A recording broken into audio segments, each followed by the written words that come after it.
નમસ્કાર મિત્રો, આજના નવા લેક્ચરમાં આપ સૌનું હાર્દિક સ્વાગત છે. મિત્રો, આપણે પ્રકરણના એન્ડ તરફ આપણે જઈ રહ્યા છીએ. દરમિયાન છેલ્લો પોઈન્ટ સંઘાત. સંઘાત કોને કહેવાય? સંઘાત એટલે અથડામણ. અથડામણ બે પ્રકારની છે, સ્થિતિસ્થાપક અને અસ્થિતિસ્થાપક. તમે વ્યાખ્યા અને એના લગતા આપણે સમીકરણો આપણે મેળવ્યા છે. એમાં વ્યાખ્યાની વાત કરીએ તો જે અથડામણમાં, જે સંઘાતમાં સંઘાત પહેલાંની કુલ ગતિ ઉર્જા સંઘાત બાદની કુલ ગતિ ઉર્જા જેટલી જ મળે, એટલે કે અથડામણ પહેલાંની ગતિ ઉર્જા અને અથડામણ બાદની ગતિ ઉર્જા જો સમાન હોય તો આપણે કહી શકીએ કે આવી અથડામણ એ સ્થિતિસ્થાપક છે. સ્થિતિસ્થાપક અથડામણ ભાગ્યે જ થતી હોય, એમ કહીએ તો ખોટું નથી કે થતી જ નથી. જ્યારે બીજો પ્રકાર છે અસ્થિતિસ્થાપક સંઘાત, જેમાં અથડામણ પહેલાંની કુલ ગતિ ઉર્જાનું આંશિક કે સંપૂર્ણ એની આંતરિક ઉર્જામાં રૂપાંતર થાય. દાખલા તરીકે તમે આ પ્રયોગ ઘરે કરી શકો. અત્યારે તમે ફ્રી છો, તમે ઘરે એકલા હો, રૂમ બંધ કરી અને આપણે આ પ્રયોગ કરી શકીએ. જસ્ટ એક પ્રયોગ છે. સામેની દિવાલ ઉપર આપણે અથડાવવાનું છે. થોડી જગ્યા વ્યવસ્થિત આપણે રનર લેવાની અને દોડીએ શરૂઆતમાં એ વખતે આપણી પાસે ગતિ ઉર્જા હશે. અથડાયા પછી તમે જોજો, તમારી બધી ગતિ ઉર્જાનું કાં તો ત્યાં તમે સ્થિર થઈ જશો, અથવા તો અથડાયા પછી થોડા તમે આમ પાછા પડશો. સારો એવો અનુભવ છે, કરી શકાય એવો. તમે બધા કરજો જ. અને એ પ્રમાણે આ અસ્થિતિસ્થાપક સંઘાતની આપણી બરાબર યાદ રહી જાય એ પ્રકારનું આપણે કામ ત્યાં કરીશું. અને મિત્રો, ખાલી વાત કરું છું, આને આપણે પ્રયોગમાં ના મુકાય. આ તો જસ્ટ આપણને અહીંયા યાદ રહે એટલા માટે વાત કરી અને સમજી શકો છો. મોટાભાગની અથડામણો આપણને અસ્થિતિસ્થાપક સંઘાતમાં જ જોવા મળે છે. કોઈ રસ્તા ઉપર તમે જુઓ અથડામણ થતી હોય, એક્સિડન્ટ થાય તો જે તે વ્હીકલ હોય, વ્યક્તિ હોય, ત્યાં સ્થિર અવસ્થામાં આવી જાય. એટલે ગતિ ઉર્જાનું એની આંતરિક ઉર્જા એટલે સ્થિતિ ઉર્જા. બે સામે વ્હીકલ, મોટરસાઇકલ કોઈ પણ હોય, અથડાઈ જાય. અથડાયા પછી પોતે પાછા ગતિ નથી કરતા. અથડાયા પછી થોડોક સમય પછી આમ તમને દૂર ફેંકાયેલા જોવા મળે, પછી સ્થિર અવસ્થામાં હોય. એટલે સંપૂર્ણ ગતિ ઉર્જાનું શેમાં રૂપાંતર થઈ ગયું? એની આંતરિક ઉર્જામાં. તો એવા અથડામણને, એવા સંઘાતને આપણે અસ્થિતિસ્થાપક સંઘાત કહીશું. મિત્રો, આપણે યાદ રાખ્યું છે કે કોઈ પણ સંઘાત હોય એમાં બે નિયમો આપણે પડાય છે એવું સ્વીકારવાનું છે. એક, રેખીય વેગમાન સંરક્ષણનો નિયમ. અથડામણ પહેલાંનું રેખીય વેગમાન, અથડામણ બાદનું રેખીય વેગમાન સમાન જ મળે, એમાં કોઈ ફેરફાર થતો નથી. બીજું, ઉર્જા સંરક્ષણનો નિયમ. તમે કહો છો ઉર્જાનો જથ્થો અચળ રહે છે, વિશ્વમાં કુલ ઉર્જા અચળ હોય છે, ઉર્જાનો નાશ કરવો શક્ય નથી, નવી ઉર્જા ઉત્પન્ન કરી શકાતી નથી, માત્ર એક ઉર્જાનું બીજી ઉર્જામાં રૂપાંતર કરી શકાય છે. તો આ ઉર્જા સંરક્ષણનો નિયમ આપણે પડાય છે. મિત્રો, હવે જો પર્ટિક્યુલર આપણે એમ કહેવામાં આવે કે સ્થિતિસ્થાપક સંઘાત છે, તો ઉર્જા સંરક્ષણ નિયમની જગ્યાએ આપણે ગતિ ઉર્જા સંરક્ષણ એવું નામ આપીશું. તો એમાં આપણે આ પ્રમાણે કહીશું, સ્થિતિસ્થાપક સંઘાત રેખીય વેગમાન સંરક્ષણનો નિયમ પડાય અને ગતિ ઉર્જા સંરક્ષણનો નિયમ પણ પડાય છે. જ્યારે અસ્થિતિસ્થાપક સંઘાત હોય તો એમાં આવું જ બોલવાનું કે ભાઈ રેખીય વેગમાન સંરક્ષણનો નિયમ પડાય અને પ્લસ આપણે ઉર્જા સંરક્ષણનો નિયમ ત્યાં પડાય છે. મિત્રો, આવી જ એક વાત આપણે આજે કરવાની છે. એક પરિમાણમાં થતા સંઘાતની ચર્ચા કરું. બંને રીતે કરીશું આપણે, સ્થિતિસ્થાપક અને અસ્થિતિસ્થાપક. મિત્રો, એમાં પ્રકાર પહેલો લીધો, સંઘાત જો અસ્થિતિસ્થાપક હોય ત્યારે. હવે તમે કહો સાહેબ એક પરિમાણ કોને કહેશો, કેવી રીતે ખબર પડે? તો અહીં આપણે એવું વિચારી શકીએ કે જ્યારે એક પરિમાણ હોય તો θ1 બરાબર θ2, આનો ખૂણો જે બનશે હંમેશા ખૂણો એક્સ અક્ષ સાથેનો જ વિચારવાનો છે, જેને તમે અગાઉના ધોરણમાં 10મા 9મામાં તમે ક્ષિતિજ રેખા કહેતા હતા, એક્સ અક્ષ સમક્ષિતિજ દિશા એની સાથે બનાવેલો ખૂણો એ કેટલો હોય? 0 ડિગ્રી હોય. એવો ખૂણો જ્યારે હોય તો સમજી લેવાનું કે કેવું છે ભાઈ, એક પરિમાણિક આપણને મૂલ્ય દર્શાવે છે. તમે જોઈ શકશો એક m1 દળ ધરાવતો એક પદાર્થ V1I, આપણે અહીંયા I સંકેત કેમ વાપરીશું? I એટલે પ્રારંભિક. શું કહીશું? પ્રારંભિક. પહેલા પદાર્થનો પ્રારંભિક વેગ એવું કહેવાય, બીજા પદાર્થનો પ્રારંભિક વેગ એટલે એવું કહેવાય. અહીંયા m2 દળ ધરાવતો બીજો પદાર્થ કે જેનો પ્રારંભિક વેગ કેવો છે? 0 છે, એટલે સ્થિર છે. આ એની દિશામાં ગતિ કરે છે. ખૂણો આટલો છે બંનેનો. બંને વચ્ચે 100% અસંઘાત અથડામણ થશે જ. અથડામણ પછીની સ્થિતિ બતાવી છે. જુઓ, છૂટા નથી પડતા, બંને એક સાથે એક જ દિશામાં જાય છે. આપણે એને અસ્થિતિસ્થાપક સંઘાતમાં લીધું હતું. તો બંને દળ ભેગા થઈ જાય, એને આપણે નવું દળ કીધું. શું કીધું એને? m dash. શું થશે? m1 plus m2. હવે કોઈ વ્યક્તિગત વેગ ના આવે, એ બંને ભેગું જ્યારે આમ ગતિ કરતા હોય તંત્ર બની ગયું, અને તંત્રનું કુલ વેગ કેટલો થશે? vf, ફાઇનલ વેલોસિટી vf તરીકે આપણે એને ઓળખીશું. આ પરિસ્થિતિ સંઘાત પહેલાંની છે, આ પરિસ્થિતિ સંઘાત બાદની છે. મિત્રો, આપણે નિયમ એના જ લઈ જઈશું. આપણે અસ્થિતિસ્થાપક સંઘાત હોય તો ગતિ ઉર્જાનું સંરક્ષણ થતું નથી, યાદ રાખજો. એટલે આપણે ગતિ ઉર્જા કાં તો ઘટી જાય છે અથવા તો વધી જાય છે, એટલે એનો વ્યય થાય અથવા તો એમાં વધારો થાય. આપણે આવું કહીશું. મિત્રો, તો અહીંયા જુઓ, અહીંયા આપણે રેખીય વેગમાન સંરક્ષણના નિયમ મુજબ તમારે રેખીય વેગમાન સંરક્ષણનું સૂત્ર તો આવડે છે.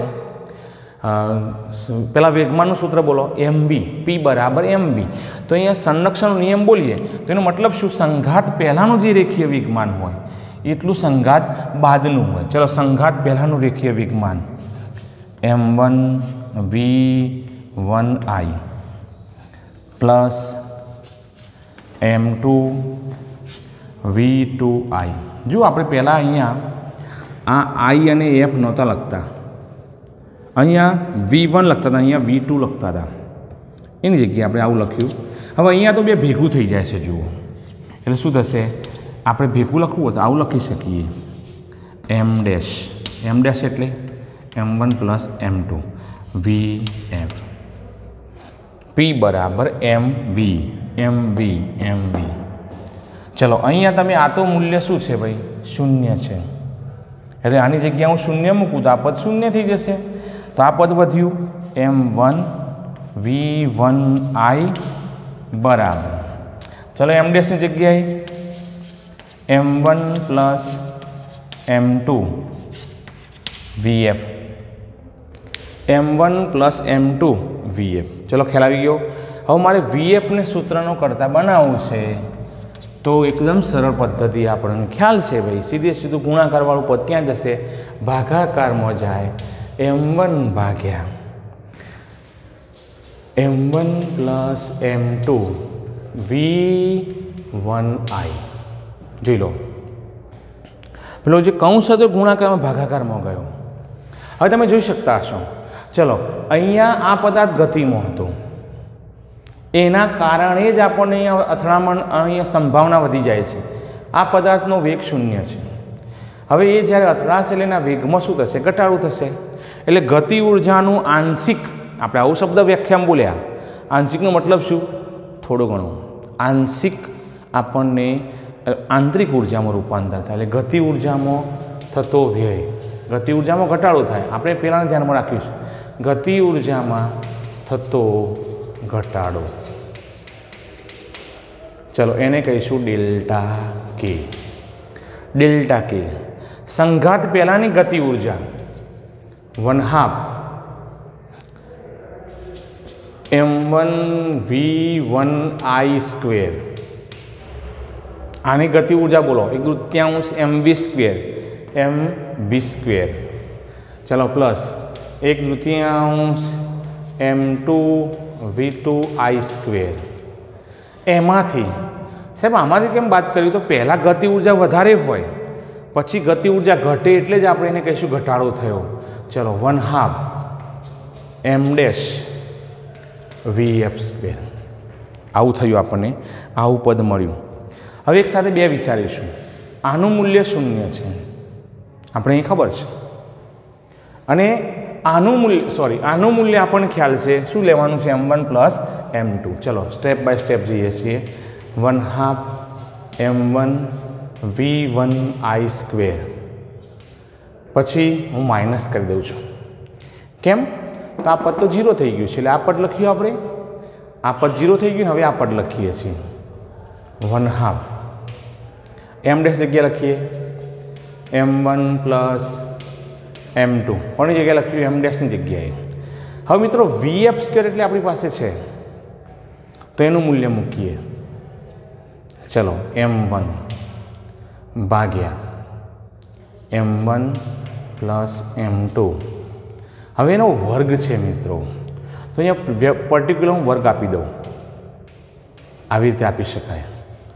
આનો વર્ગ છે ને, હજુ આનો વર્ગ આપણે આપવાનું બાકી. v1i². જોઈ લો, vf² ની કિંમત આપણે અહીંથી વર્ગ કરીને મૂકી દીધી, બીજું કશું કર્યું નથી આપણે. હવે તમે જુઓ, અહીંયા ગુણાકારમાં m1 પ્લસ m2 છે, ને છેદમાં પણ m1 પ્લસ m2 છે, એટલે કૌંસનો અહીંયા લોપ થશે, તો વધશે પદ આપણે લખીએ છીએ. જુઓ, બરાબર 1/2 m1 v1i² માઇનસ 1/2. હવે અહીંથી લોપ થશે એટલે અહીંયા એક રહેશે. શું મળશે આપણને? બોલો, m1² ભાગ્યા m1 પ્લસ m2. એક નીકળી ગયું એટલે વર્ગ ના રહે. હવે v1i². ખ્યાલ આવી ગયો? તો આપણે આ પ્રમાણે કિંમત મૂકીએ. ચલો, શું કોમન નીકળશે? કોમન શું નીકળશે? તો જુઓ, 1/2 m1 v1i² કોમન નીકળ્યું. 1/2 છે એ બંનેમાં, m1 છે, અહીંયાથી એક m1 નીકળશે ને, વર્ગ તો નીકળવાનું.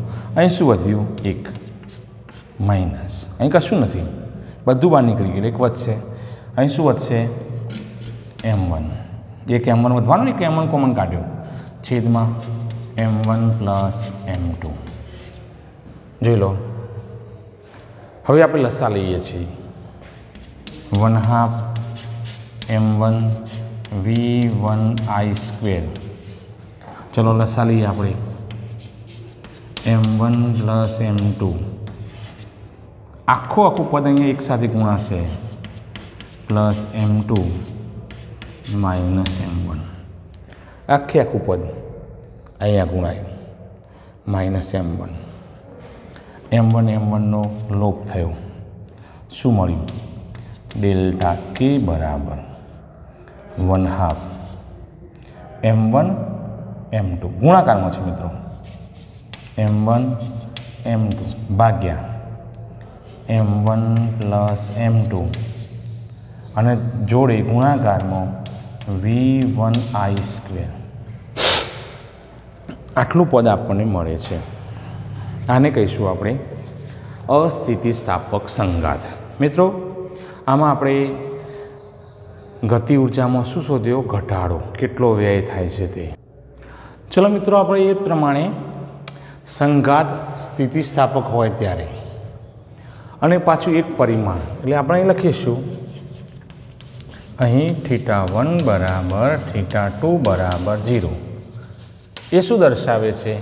એક પરિમાણ x અક્ષમાં. ચલો સંઘાતની વાત કરીએ. m1 દળ ધરાવતો એક પદાર્થ ધન x અક્ષમાં એનો શરૂઆતનો વેગ છે v1i. કેરેટ બોલતા નથી કોઈ દિવસ, યાદ રાખજો, v1i. ચલો, એના માર્ગમાં m2 દળવાળો પદાર્થ કેવો છે? શરૂઆતમાં સ્થિર છે. આ થઈ સંઘાત પહેલાંની સ્થિતિ. હવે સંઘાત બાદની સ્થિતિ કહીએ, અથડામણ થઈ ગઈ. નુકસાન કોણ થશે?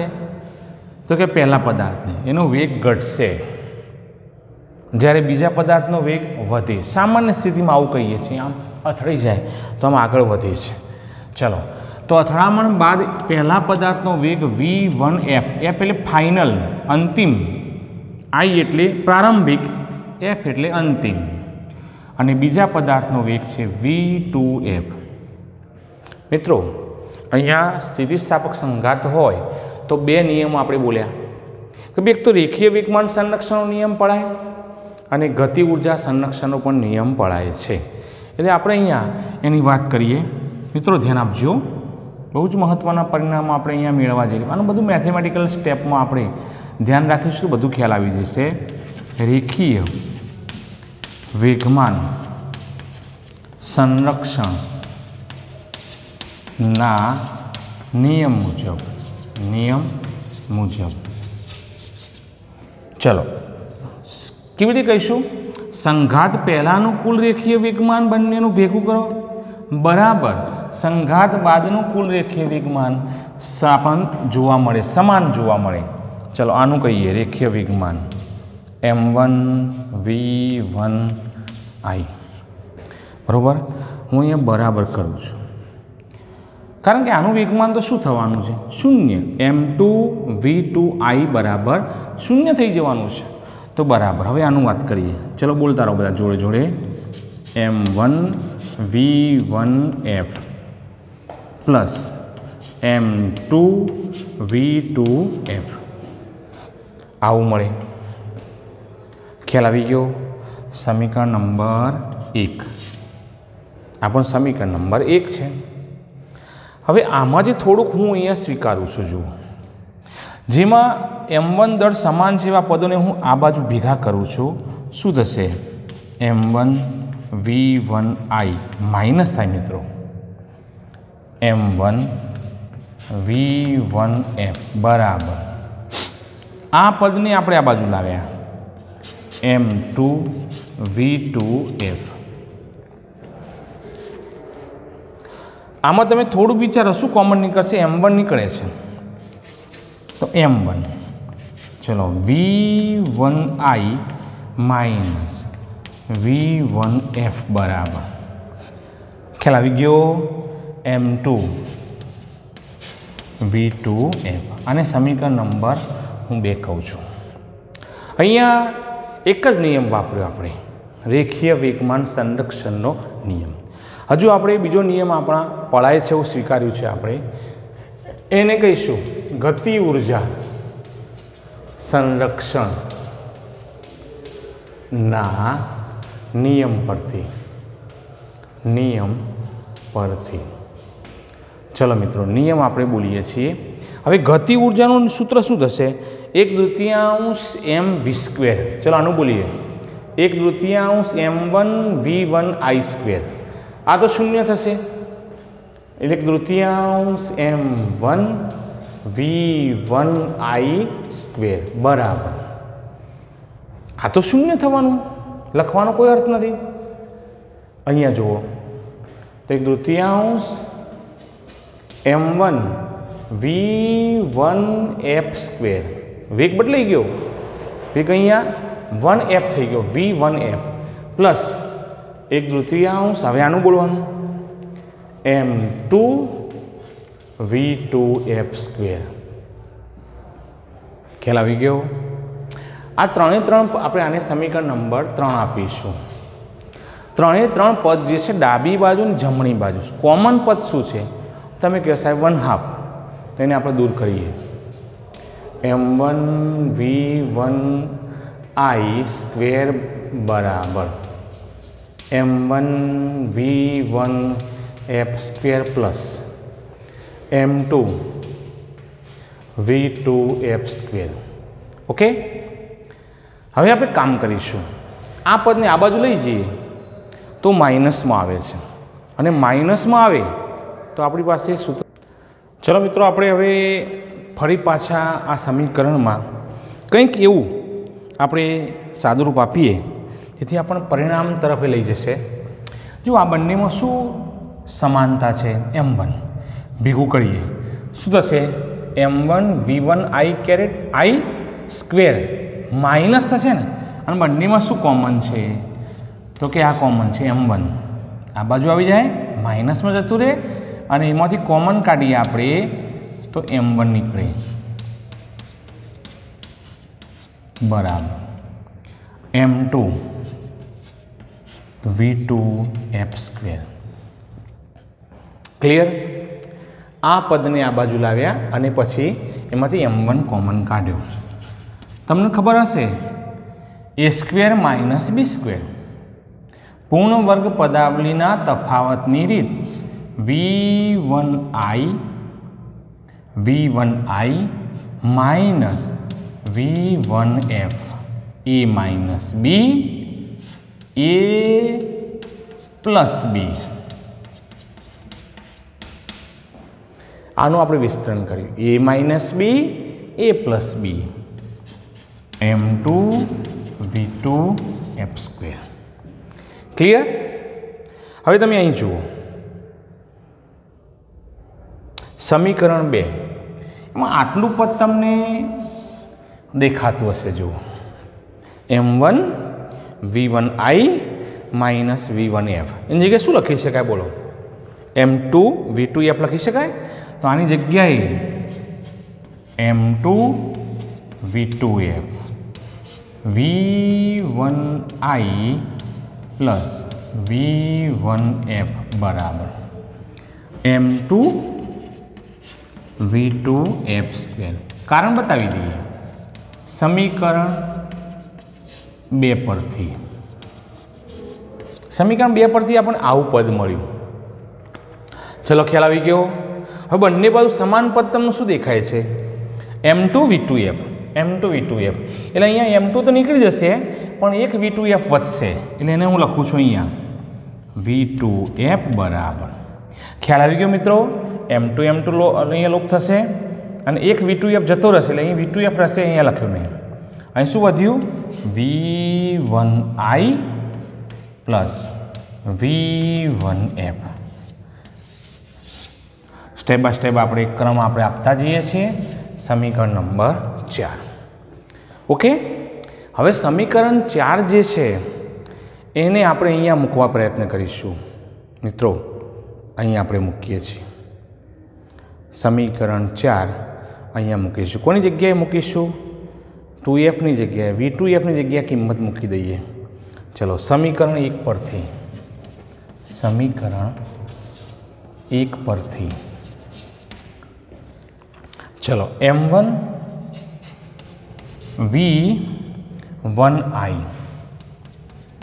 બરાબર m1 v1f પ્લસ અહીંયા મૂકીએ સમીકરણ 1માં.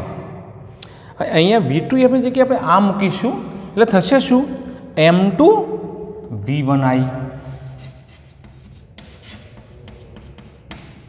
પ્લસ ફરી પાછું m2 v1f. અહીં ખ્યાલ આવ્યો બધાને? સમીકરણ 4 એનો ઉપયોગ આપણે સમીકરણ 1માં કરીએ છીએ. અહીંયા બાકીના બે પદો, ડાબી બાજુનું પદ અને જમણી બાજુનું પ્રથમ પદ એમના એમ મૂકી જુઓ. ડાબી બાજુનું પદ અને પ્રથમ પદ. અહીંયા તમે m2 જોડે કૌંસમાં પેલું મૂકી દો જમણી બાજુનું, તો આવું થશે. જુઓ, ચલો ખ્યાલ આવી ગયો? હવે કામ કરું છું. જુઓ, જેનો વેગ સમાન છે દેખાય એવા પદને હું ભેગા કરું તો આને આ બાજુ લાવું. m1 v1i minus m2 v1i is equal to. ખ્યાલ આવી ગયો? V1I વાળા પદો જેનો વેગ સમાન છે એમ કહેવાય એવા પદોને ભેગા કર્યા તો જમણી બાજુ હવે શું વધ્યું m1 V1f plus m2 V1f. હવે આપણે થોડુંક અહીંયા કેમેરામાં દેખાય પ્રમાણે ફેરવીએ છીએ. ચાલો દેખાય પ્રમાણે કર્યું આપણે. હવે ડાબી બાજુનું જે પદ છે એમાં કોમન શું નીકળશે V1I શું વધશે બોલો તો m1 માઇનસ m2 બરાબર ખ્યાલ આવી ગયો m1 માઇનસ m2 અહીં શું કોમન કાઢીશું V1f શું વધશે અંદર કૌંસમાં m1 પ્લસ m2. ચલો ખ્યાલ આવી ગયો હશે. હવે અથડામણ પછીનો પદાર્થ એકનો વેગ મારે શોધવો હોય જે અહીંયા મેં બતાવ્યું છે. મારો ટાર્ગેટ આ બંને વેગ જાણીતા છે. આ વેગ અને આ વેગ આપણા માટે જાણીતા છે. આપણને ખબર છે કે પહેલો પદાર્થ કેટલા વેગથી x અક્ષમાં જાય છે. જ્યારે અહીંયા અથડામણ પછીના વેગ આપણને ખબર નથી એટલે એમના સૂત્રો મેળવીએ છીએ. તો આને સૂત્રનો કરતા બનાવો તો આ ગુણાકાર ઉપર ક્યાં જશે ભાગાકારમાં m2 ભાગ્યા m1 પ્લસ m2 V1I. જોઈ લો આપણને V1fનું જે સૂત્ર મળ્યું એ આવું મળ્યું V1f બરાબર કૌંસમાં m1 માઇનસ m2 ભાગ્યા m1 પ્લસ m2 V1I. હવે મારે શોધવું છે V2f. તો એના માટે હું સમીકરણ 4નો અહીંયા ઉપયોગ કરું છું. જેનું ધ્યાન આપજો સમીકરણ 4 પરથી થોડુંક જગ્યા આપણને અહીંયા ઓછી પડે છે એટલે આપણે અહીંયા આ લખી દેજો તમે એટલે આપણે અહીંયા થોડીક જગ્યા આપણે લઈ શકીએ. ચલો હવે આપણે એનો ઉપયોગ કરીએ કે ભાઈ સમીકરણ 4માં આપણે આ કિંમત મૂકીએ V1fની. અહીંયા શું થશે જુઓ V2f બરાબર સમીકરણ 4માં મૂકીએ છીએ આપણે V1I પ્લસ આ મૂકી દઈએ m1 માઇનસ m2 ભાગ્યા m1 પ્લસ m2 અને V1I. શું કર્યું V1fની જગ્યાએ એનું સૂત્ર જે મળ્યું મૂકી દીધું. હવે તમે જો બે પદ થયા એક પદ અને બે પદ. શું કોમન નીકળશે જમણી બાજુએ V1I શું વધશે 1 પ્લસ આમાંથી આ કાઢ નાખી કોમન તો 1 પ્લસ m1 માઇનસ m2 ભાગ્યા m1 પ્લસ m2. ચલો હવે લસા લઈશું m1 પ્લસ m2 તો આખું પદ અહીંયા એક સાથે ગુણાત આવું થશે m1 પ્લસ m2 પ્લસ હવે આ પદ મૂકી દઈએ m1 માઇનસ m2. જોઈ લો લસા લીધો આપણે m1 પ્લસ m2 આખું પદ અહીં ગુણાયું તો અહીંયા થશે આવું પ્રમાણે અને આ પદ તો એમને એમ મૂક્યું. કોનો લોપ થાય છે m2નો લોપ થાય છે. જુઓ આ માઇનસ છે ને પ્લસ છે. છેલ્લું સૂત્ર મૂકી દઈએ. ચલો m1 પ્લસ m1 2m1 ભાગ્યા m2 અહીંયા V2f V1I. જોઈ લો આ પ્રમાણેનું સૂત્ર આપણને અથડામણ પછીનું આપણને મળશે. બોલો ખ્યાલ આવી ગયો. હવે આપણે એનો ઉપયોગ કરી થોડાક પરિણામો મેળવીએ કિસ્સા સંદર્ભમાં. મિત્રો કિસ્સાના સંદર્ભમાં જુઓ જો સંઘાત અનુભવતા બંને પદાર્થોના દળ સમાન હોય એટલે કે સમાન દળવાળા પદાર્થો જ્યારે અથડાતા હોય તો શું થાય. ચલો આપણી પાસે V1fનું સૂત્ર છે અને V2fનું સૂત્ર છે. બંનેનો ઉપયોગ કરીએ. ચલો V1f બરાબર m1 માઇનસ m2 અહીંયા થશે m1 બરાબર m2 સમાન હોવાથી એટલે શું થશે m1 માઇનસ m1. જ્યાં તમને m2 દેખાય સૂત્રમાં ત્યાં તમે m1 મૂકી દો. શું થશે m1 પ્લસ m1 v1i. જ્યાં તમને m2 દેખાયું ત્યાં તમે સમાન દળ હોવાથી m1 મૂકી દો તો આવું થશે બરાબર. શું જવાબ આવે 0. કેમ 0 થઈ જાય? 0 ભાગ્યા ગમે એટલું હોય પદ 0 થઈ જાય. ચલો v2f આમાં મૂકો. આમાં મૂકીએ આપણે 2m1 ભાગ્યા m1 પ્લસ m1. એક જ કામ કરીએ છીએ. m2 ની જગ્યાએ આપણે m1 મૂકી દઈએ છીએ. 2m1 ભાગ્યા 2m1 આ 2m1 થાય ને 2m1 ભાગ્યા 2m1 એટલે એક થઈ જાય v1i. તો આપણને આવું પદ મળ્યું.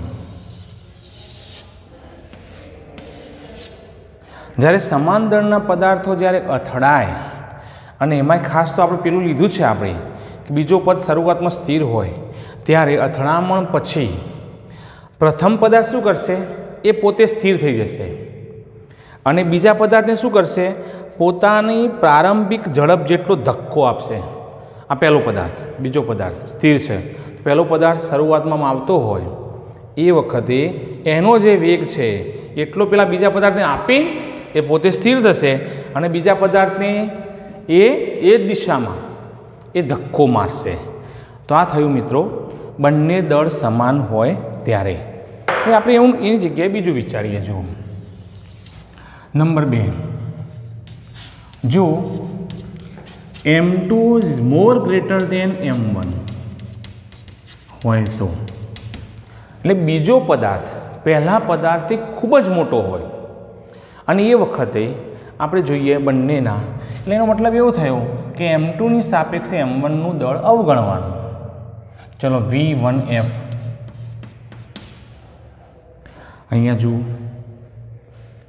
અહીં શું થશે નાના મૂલ્યમાંથી મોટું દળ બાદ કરીએ છીએ એટલે આપણે એવું લખીશું પરિણામે m2 ની સરખામણીએ m1 ને અવગણતાનો મતલબ શું m1 બરાબર 0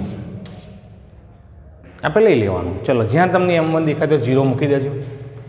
આવું હોય નાનામાં નાનું બળ હોય તો દળ હોય તો v1f બરાબર બોલી જાઓ 0 minus m2 0 plus m2 v1i. આ તો 0 છે, ઉપર માઇનસ m2 નીચે m2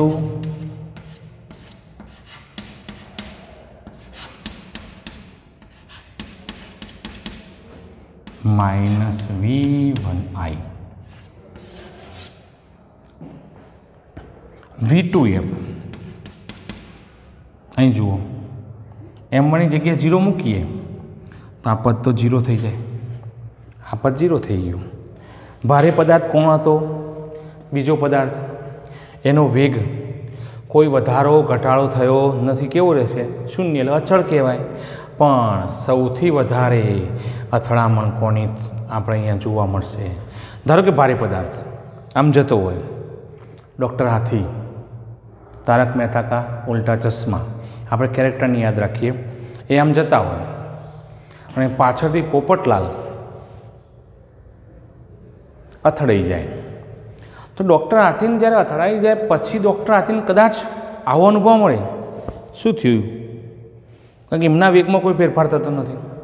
પણ જે પ્રથમ હલકો પદાર્થ હતો પોપટલાલ, એમનું પ્રારંભિક ઝડપ આ દિશામાં પહેલાં હતી, એની જગ્યાએ વિરુદ્ધ દિશામાં એ ગતિ કરતા. એટલે પેલો ડૉક્ટર હાથી આમ જતો હોય, ભારે પદાર્થ આમ જતો હોય તો એનું તો એમ જ હોય શું થયું લે ખબર ના પડી. પણ પેલો હલકો પદાર્થ તો વિરુદ્ધ દિશામાં ફૂરફાટ આપણે કહીએ તો ફૂર ઝડપે એ પોતે ગતિ કરતો હોય છે. એટલે વધારે અસર કોને થઈ? હલકા પદાર્થને. ચલો મિત્રો, આપણે ઉદાહરણ નંબર 6.12 જોઈએ. રકમ વાંચું છું. આ એક આપણે ન્યુક્લિયર વિખંડનની ઘટના જ્યારે બનાવીએ ન્યુક્લિયર રિએક્ટરમાં, તો એમાં જે નિપજ ન્યુટ્રોન છે, આપણે આવું બોલીએ છીએ કે કોઈ ન્યુક્લિયસ ઉપર ન્યુટ્રોનનો મારો કરો તો એ ન્યુક્લિયસનું બે સરખા ભાગોમાં વિભાજન થાય છે. આ ઘટનાને ન્યુક્લિયર વિખંડન કહીએ. પણ એમાં જે નિપજ તરીકે ન્યુટ્રોન જે મળે છે ખૂબ જ ઝડપી હોય છે, તો એમને આપણે ધીમા પાડવા પડે. જો ખૂબ જ ઝડપી હોય, એમની પાસે ગતિ ઉર્જા વધુ હોય, એટલે શક્યતા એવી રહે કે જો એને આપણે કંટ્રોલ ના કરીએ તો લાંબા સમય પછી એ રિએક્ટરમાં કંઈક દુર્ઘટના બને. એટલે આપણે એને કંટ્રોલ કરવો પડે. એટલે કંટ્રોલ એટલે આપણે એનો વેગ શું કરીશું? ધીમો કરીશું. તો એનો એક દાખલો છે ન્યુટ્રોન્સનું ધીમા પડવું. ન્યુક્લિયર રિએક્ટરમાં એક ઝડપી ન્યુટ્રોન કે જેનો વેગ શરૂઆતમાં કેટલો હોય છે? 10⁻⁷. 1/7 મીટર પ્રતિ સેકન્ડને 10⁻³ મીટર પ્રતિ સેકન્ડ જેટલો ધીમો પાડવો જરૂર. હવે કેવી ધીમો પડે? તો આપણે અંદર જ કંઈક પ્રક્રિયા કરવી પડે. ધીમો ક્યારે પડે? એને અસ્થિતિસ્થાપક સંઘાત એને આપણે અનુભવવાનો, જેથી કોઈ ભારે ન્યુક્લિયસ હોય, કોઈ ભારે ન્યુક્લિયસ એની સાથે એને અથડાવવાનો. એટલે ભારે ન્યુક્લિયસને કોઈ ફરક નહીં પડે, પણ ફરક કોને પડશે? પેલા હલકા ન્યુક્લિયસ. એમાં હાલ આપણે જોયું તો એ વખતે એની વાત કરી છે, જેથી તેની યુરેનિયમ 92-235 સમસ્થાનિક સાથે આંતરક્રિયાની સંભાવના ખૂબ વધે. એટલે પેલી ઘટનામાં પછી એ પોતે પછી એ પ્રક્રિયક તરીકે પેલા ન્યુક્લિયસને અથડાવવા માટે તૈયાર થઈ જાય. એનો વેગ ઘટી ગયો છે. દર્શાવો કે ડ્યુટેરિયમ કે કાર્બન કે જેમનું દળ ન્યુટ્રોનના દળ કરતાં ફક્ત થોડા ઘણું જ વધારે હોય છે, તેમની સાથે સ્થિતિસ્થાપક અથડામણ દરમિયાન ન્યુટ્રોન તેમની મોટાભાગની ગતિ ઉર્જા ગુમાવી શકે છે. હલકા ન્યુક્લિયસ બનાવતા પદાર્થ જેવા કે ભારે પાણી એટલે કે D2O અથવા ગ્રેફાઇટને મોડરેટર કહે છે. આપણે એને ધીમા પાડવા માટે મોડરેટરનો ઉપયોગ કરીશું આપણે. મિત્રો, રકમને મેં આ પ્રમાણે આકૃતિમાં બતાવવાનો પ્રયત્ન કર્યો છે કે એક ડ્યુટેરિયમ ભારે ન્યુક્લિયસ એમ કહીએ તો પણ આપણે ખોટું નથી. M2નું મૂલ્ય એ M1 કરતાં બમણું. Deuterium 1H2. તો એ વખતે ભારે ન્યુક્લિયસ સાથે આ હલકા ન્યુક્લિયસને અથડાવીએ તો ભારે ન્યુક્લિયસના વેગમાં કોઈ ફરક પડતો નથી, પણ હલકા ન્યુક્લિયસના વેગમાં ફરક પડે છે. એટલે આપણે ન્યુટ્રોનને ધ્યાનમાં લઈએ તો ન્યુટ્રોનની પ્રારંભિક ગતિ ઉર્જા, ચલો KI is equal to 1/2 m1 v1I². અથડામણ બાદ એટલે સંઘાત બાદની ગતિ ઉર્જા K2 બરાબર 1/2 m1. જુઓ, અહીંયા આપણે M1 લઈએ છીએ. કેમ? ન્યુટ્રોનને જ આપણે ધ્યાનમાં લેવાનું છે. ડ્યુટેરિયમના દળની અત્યારે હાલ આપણે બોલતા નથી. v1F². આનો વેગ અથડામણ પછી v1F થાય. મિત્રો, તમને ખબર છે v1Fનું સૂત્ર શું છે? M1 વર્ગ છે. આપણે આ સૂત્ર હતું, શું હતું? M1 - M2 ભાગ્યા M1 + M2 એનો વર્ગ v1I². આવું આવતું હતું, KI અને K2. ચાલો, ન્યુટ્રોન અથડાય એ દરમિયાન એને કેટલી ઉર્જા ગુમાવી? એટલે ગુમાવેલ ઉર્જાનો અંશ. અંશ એટલે ભાગ. અંશ એટલે આપણે શું કહીશું કે જે ગુમાવે છે એ ઉર્જા કેટલી છે, તો એ આપણે અંશ કહીશું. અને એ અંશ આપણા માટે આમ K1 અને K2ના સંદર્ભમાં આપણે બોલ્યા છીએ. એની જગ્યાએ પુસ્તક પ્રમાણે જઈએ તો આપણે આને K1I કહીએ અને આને શું કહીશું? K1F કહીશું. K1I એટલે પ્રારંભિક અને K1F એટલે ન્યુટ્રોનની જ વાત કરીએ. આપણે K2 પહેલાં ડ્યુટેરિયમ માટે યાદ રાખીશું. હવે ગુમાવેલ અંશ કહીએ તો એનું જે શરૂઆતનો જે છે એ આપણા માટે અહીંયા થશે કે 1i પ્રારંભિક ઉપર K1F આ આપણે થશે અંતિમ અથડામણ પછીની ન્યુટ્રોનની અંતિમ ગતિ ઉર્જા ભાગ્યા અથડામણ પહેલાંની ન્યુટ્રોનની ગતિ ઉર્જા. આને આપણે F1 કહીશું. શું કહીશું? F1. એટલે F1 બરાબર શું થયું? K1F અથડામણ બાદની ગતિ ઉર્જા ભાગ્યા અથડામણ પહેલાંની ન્યુટ્રોનની ગતિ ઉર્જા. મારે F2 કહેવું તો આવું થાય. F2 એટલે કોનું ગણાય? ડ્યુટેરિયમનું. F2 બરાબર K2F ભાગ્યા K2I આવું થાય. ડ્યુટેરિયમની ગણીશું આપણે હમણાં તો આવું થશે. ચલો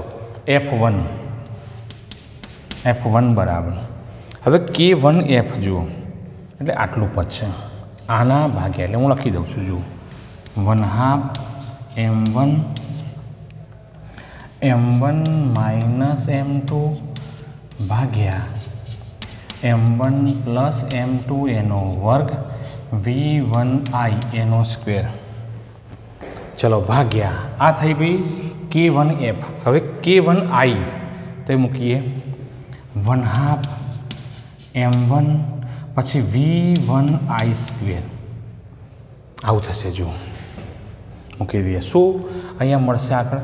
તો F1 બરાબર ચલો આ બંને લોપ થશે. જુઓ એટલે મળીશું M1 minus M2 M1 plus M2 એનો વર્ગ.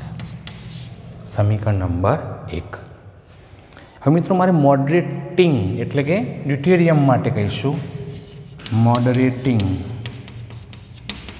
દ્રવ્ય એટલે કોના માટે કહીશું આપણે? ડ્યુટેરિયમ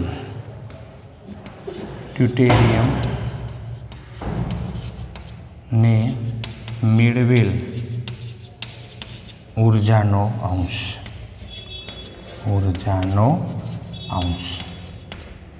F2 બરાબર.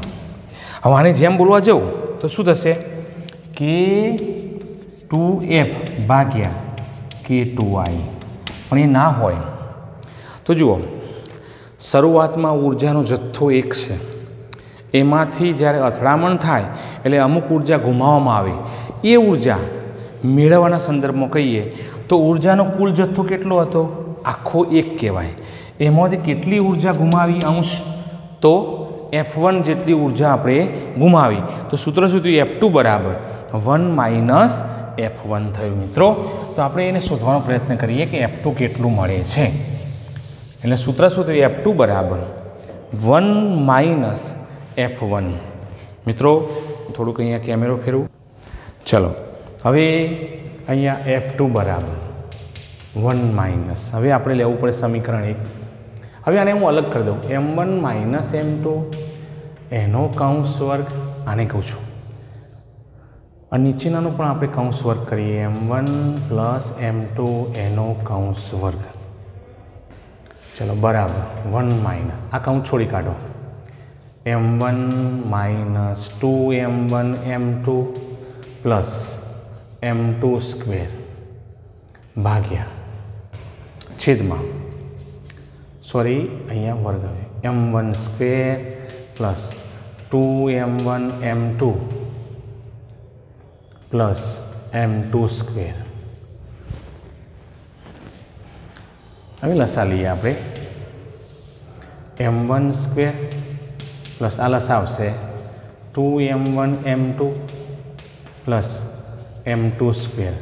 આખું પદ અહીંયા ગુણી જાય એટલે એમને એમ પદ આવે M1 square plus 2M1 M2 plus M2 square.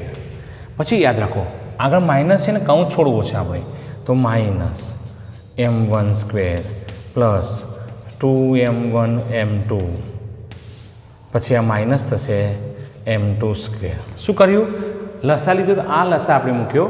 આ સીધે સીધો અહીંયા ગુણાય પછી આ કૌંસ છોડી કાઢીએ છીએ. જો M1 નો વર્ગવાળું પદ જતું રહેશે. આ નહીં જાય પણ M2 વાળું જતું રહેશે. શું મળ્યું? 2M1 M2 2M1 M2 એટલે 4M1 M2 ભાગ્યા હવે આ કોનું વિસ્તરણ છે? તો કે m1 પ્લસ m2 એના વર્ગનું વિસ્તરણ છે f2. તો આપણા માટે સમીકરણ નંબર 2 થયું. સમીકરણ નંબર શું થશે? 2. ખ્યાલ આવી ગયો? તો f1 અને f2 એ આપણને આ પ્રમાણે મળે છે. હવે ધારો કે પર્ટિક્યુલર આ કોઈ પણ સૂત્ર માટે સાચું છે. હજુ આપણે દળ મૂક્યું નથી. દળ મૂકવાનું એટલે આપણે આ પ્રમાણે મૂકીએ. ચલો જુઓ, એક નાનું આપણે લખીએ છીએ ડ્યુટેરિયમ માટે m2 બરાબર એ ન્યુટ્રોન કરતો બમણું. ડ્યુટેરિયમ 1H2 તો એ વખતે દળ એનું બમણું છે. જ્યાં તમને m2 દેખાય ત્યાં 2m1 મૂકી દો. ચલો f1 નું મૂલ્ય શું થશે? f1 m1 માઇનસ 2m1 એનો વર્ગ, આખાનો વર્ગ કરીએ.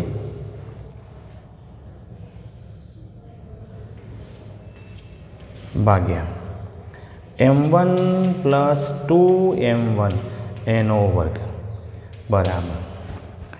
જો m1 માંથી એક m1 માંથી 2m1 જશે એટલે માઇનસ m1 ભાગ્યા m1 પ્લસ 2m1 3m1 અને એનો વર્ગ કરીશું. આ જતું રહેશે m1 એટલે ઉપર -1 ભાગ્યા 3 એટલે 1 ભાગ્યા 9 આવશે. આટલો અંશ કહેવાય. અંશ એટલે ભાગ. 9 ભાગમાંથી 1 ભાગ એને ગુમાવી દીધો. તેની પાસે રહ્યો કેટલો? 8 ભાગ.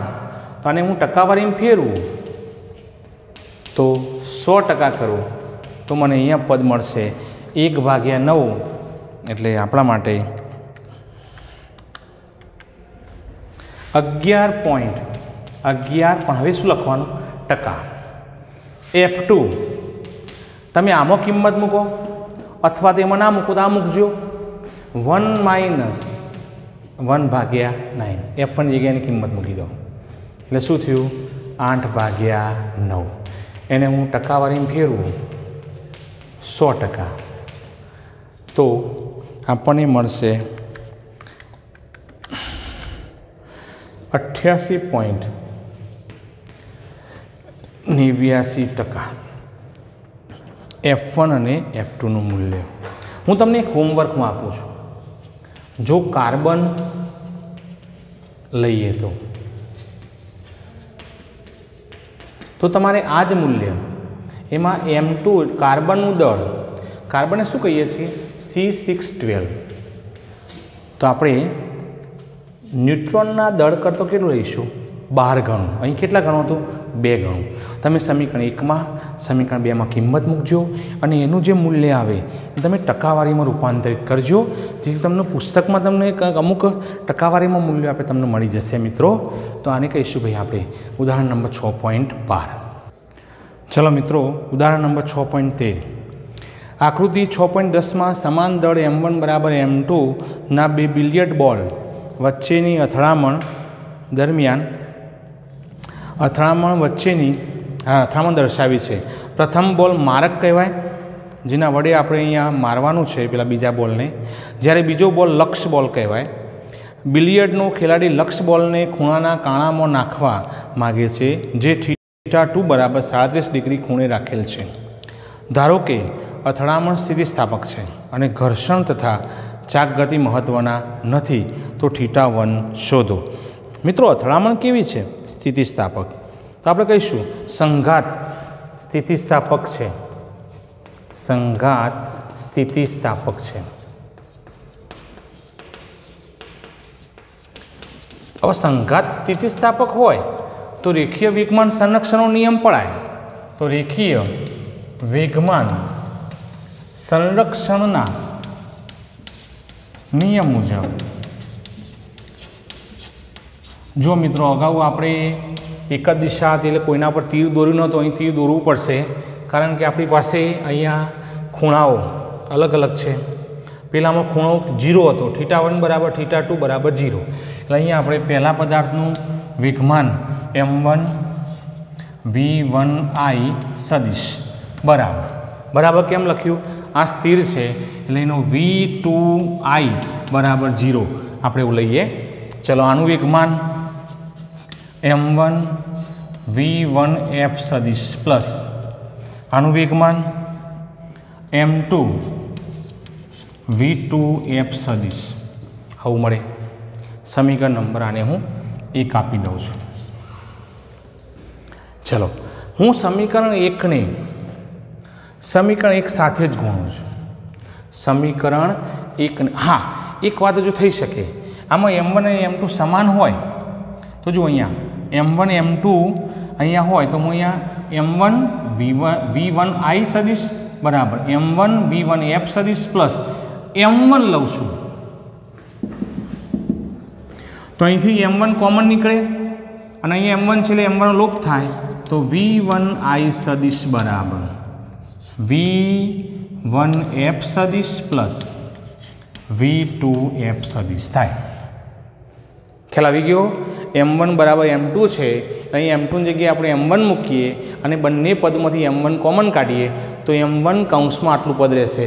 અહીંયા m1 v1i સદિશ છે એટલે m1 ની m1 નીકળી જશે બંને ભાગ આવું પદ મળશે. હું આના આ જ પદને એના એ જ પદે ગુણી કાઢું ડોટ બરાબર v1f plus v2f dot v1f plus v2f આ પ્રમાણે થાય. હવે આપણે અગાઉ ભણી ગયા સદિશ એ ડોટ સદિશ બી બરાબર ab cos થીટા માં થીટા શું છે એ અને બી વચ્ચેનો ખૂણો. તો આ બંને વચ્ચે ખૂણો કેટલો થાય 0. તો અહીં શું થશે એ અને બી પણ એ જ છે ને એટલે અહીંયા બીની જગ્યાએ હું એ મૂકું તો એ ગુણ્યા એ એટલે શું થશે એ સ્ક્વેર થશે એટલે v1i સ્ક્વેર બરાબર અહીંયા ગુણાશે સદિશો વચ્ચેનો ગુણાકાર કહીએ ab cos થીટા આવું થશે ab cos theta v1f square plus v2f square plus 2v1f v2f cos theta આવું પદ મળશે. એ તમને પેલા અદિશ ગુણાકારમાં તમે મેળવેલું હશે. આને હું નંબર 1 આપું છું. નંબર 1 આપું છું. થીટા છે શું જ્યાં થીટા એ થીટા શું છે તો v1f અને v2f વચ્ચેનો કોણ છે એટલે આખો કોણ આટલો થશે. v1f આપણે એનું જ લેવાનું છે એ જ સદિશો છે તેમની વચ્ચેનો ખૂણો છે એટલે થીટા બરાબર શું થયું થીટા 1 પ્લસ થીટા 2 આ યાદ રાખજો. ખ્યાલ આવી ગયો. હવે આપણે સ્થિતિસ્થાપક સંઘાત હોય મિત્રો એક જ મિનિટ તો આપણે ગતિ ઉર્જા સંરક્ષણનો નિયમ પણ આપણે અહીંયા પढ़ाए છે એવું કહીએ છીએ. ચલો ગતિ ઉર્જા સંરક્ષણના નિયમ મુજબ ચલો અથડામણ પહેલાંની ગતિ ઉર્જા 1/2 m1 v1i સ્ક્વેર. ગતિ ઉર્જા તો અદિશ રાશિ છે એટલે કોઈના પર તીર દોડતા નથી. આનું ગતિ ઉર્જાનું મૂલ્ય 0 થઈ જાય કારણ કે v2i 0 છે. હવે આનું બોલીએ 1/2 m1 v1f square plus 1/2 m2 v2f square m2 v2f square. શું કોમન નીકળશે તો કે 1/2 તો નીકળી જ જશે. બીજું અહીં m1 અને m2 સમાન છે એટલે અહીંયા m1 લખું અને m1 કોમન કાઢું તો m1 નીકળી જશે એટલે વધશે શું v1i સ્ક્વેર બરાબર શું મળશે v1f square plus v2f square. સમીકરણ નંબર 2 કોના બરાબર છે v1i સ્ક્વેર. આ કિંમત સમીકરણ 1 માં મૂકો, આ કિંમત સમીકરણ 1 માં આપણે મૂકીએ છીએ। ચલો અહીંયા જોજો v1i² બરાબર, હવે આ જમણી બાજુનું પહેલું પદ તમને અહીં દેખાશે, જુઓ એની જગ્યાએ શું મુકાય, v1i² plus 2v1f v2f cos theta. કયા સૂત્ર મૂક્યું આપણે, સમીકરણ 1 માં મૂકી દીધું। હવે આ બાજુ જાય તો 0 થઈ જાય, આ બાજુ જાય તો માઇનસ થઈ જાય, 2v1f v2f cos થીટા। હવે આ પદ તો આ બાજુ આ 0 થઈ જાય, 0ના ભાગાકારમાં જાય તો, માટે cos થીટા બરાબર 0 ભાગ્યા 2v1f v2f બરાબર શું કહેવાય, 0। હવે તમને ખબર છે cos થીટાનું મૂલ્ય 0 હોય તો થીટા બરાબર કેટલો મળે, કેટલો મળે તમે કહો, 90 ડિગ્રી હોય તો, 90 ડિગ્રી હોય તો થીટા શું છે, થીટા 1 પ્લસ થીટા 2 છે 90 ડિગ્રી। હવે થીટા 1 શોધવાનો છે, પણ થીટા 2 આપેલો છે 37 ડિગ્રી, માટે થીટા 1 બરાબર 90 ઓછા 37 બરાબર 53 ડિગ્રી આપણને અહીં મળે છે। એટલે એવું કહી શકીએ કે આપણું જે પરિણામ જે અહીં મળ્યું એમાં બંને પદાર્થો અથડાયા પછી પરસ્પર લંબરૂપે ગતિ કરે છે, એટલે તો થીટા બરાબર 90 ડિગ્રી આવ્યું બંને વચ્ચેનો ખૂણો।